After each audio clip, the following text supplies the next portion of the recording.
अर्जुनवाड हद्दीत कृष्णेतून माती गळ काढण्याच्या नावावर बेकायदेशीर वाळू उपसा, मिरज शहराला पाणीपुरवठा करणाऱ्या जॅकवेलला धोका, नदीकाठच्या शेतीला धोका निर्माण होत असेल तर तक्रारीवर कारवाई करणार तहसीलदार अपर्णा मोरे धुमाळ।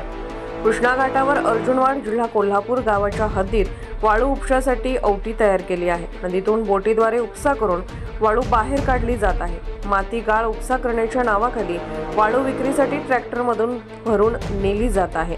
याकडे कोल्हापूर महसूल प्रशासनाने चक्क गांधारीची भूमिका घेतली आहे।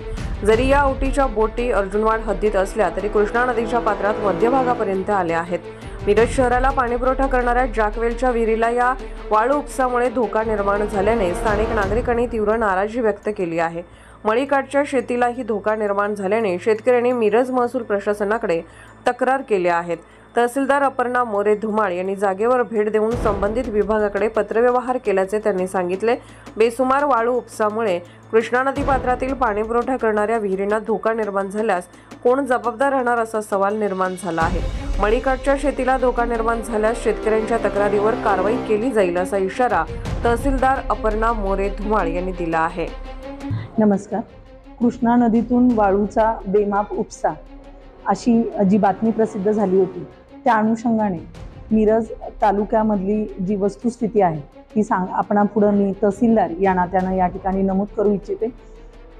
वास्तविकपणे कृष्णा नदी पात्रामध्ये रेती मिश्रित माती त्याबाबत पूरसदृश परिस्थिती निर्माण होण्यासाठी जे परवाने देण्यासाठीची जी मध्ये एक समिती स्थापन झाली होती आणि त्या अंतर्गत आपला सांगली जिल्ह्यामध्ये देखील त्याची तपासणी करण्यात आली।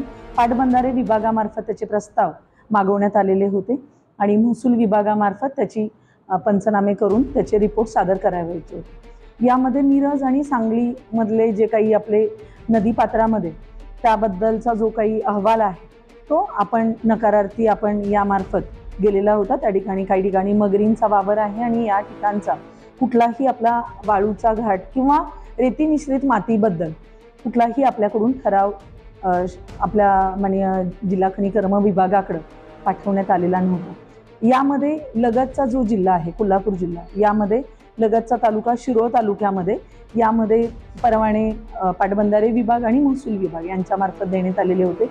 या बातमीच्या अनुषंगानं आपल्याकडं मिरज आणि सांगली या ठिकाणी कुठंही वाळूचे किंवा रेती मिश्रित मातीचे कुठंही परवाने देण्यात आलेले नाही आणि जे काही परवाने देण्यात आलेले आहेत ते लगतच्या जिल्हाधिकारी कार्यालय कोल्हापूर यांचे मार्फत रितसर परवाने घेऊन त्या ठिकाणी त्यांच्या रेती मिश्रित मातीचे जे काही त्या ठिकाणी यंत्रणा आणि जे काढण्याचं कामकाज सुरू आहे मातीचं, तर ते तिथं सुरू आहे। याबाबत आमच्याकडं कृष्णा घाटच्या ठिकाणचे लोक, मिरजमधील कृष्णा नदीघाट त्याचबरोबर ढवळी बड्डी या ठिकाणावरून तक्रार आल्यानंतर संबंधित आमचे नायब तहसीलदार, मी स्वतः, त्याचबरोबर मंडळ अधिकारी, पोलीस पाटील, तलाठी यांच्या मार्फत संयुक्त पाहणी केलेली होती आणि त्यामध्ये कृष्णा नदी पात्रामधील जे काही त्यांची यंत्रणा ज्या एरियापर्यंत त्यांचं उत्खनन सुरू आहे, तर त्या अनुषंगाने आम्ही माननीय जिल्हाधिकारी कार्यालयाकडे प्रस्ताव पाठवलेला होता आणि त्यांच्यामार्फत जिल्हाधिकारी कार्यालय कोल्हापूर यांच्याकडे देखील त्यांनी तो प्रस्ताव पाठवून दिलेला आहे।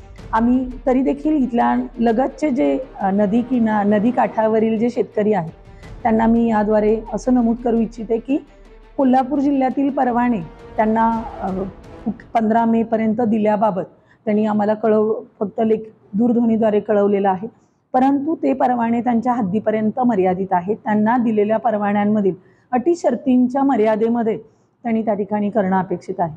त्या व्यतिरिक्त त्यांनी मिरज किंवा सांगलीच्या नदीपात्रात किंवा नदीकाठच्या शेतकऱ्यांना तिथल्या मळई जमिनीला त्या ठिकाणी धक्का पोचत असेल अशा उत्खननामुळे, तर संबंधितांनी तात्काळ प्रशासनाशी संपर्क साधून आमच्याकडं त्याच्याबद्दल आम्हाला तक्रार द्यावी, जेणेकरून आम्ही संबंधितांवर बेकायदेशीर उत्खननाबद्दल कारवाई करू। याचबरोबर मी पोलीस प्रशासनाला देखील याबाबत आम्ही जे काही नियंत्रण ठेवण्याबाबत आम्ही त्याबाबत पण पत्रव्यवहार केलेला आहे।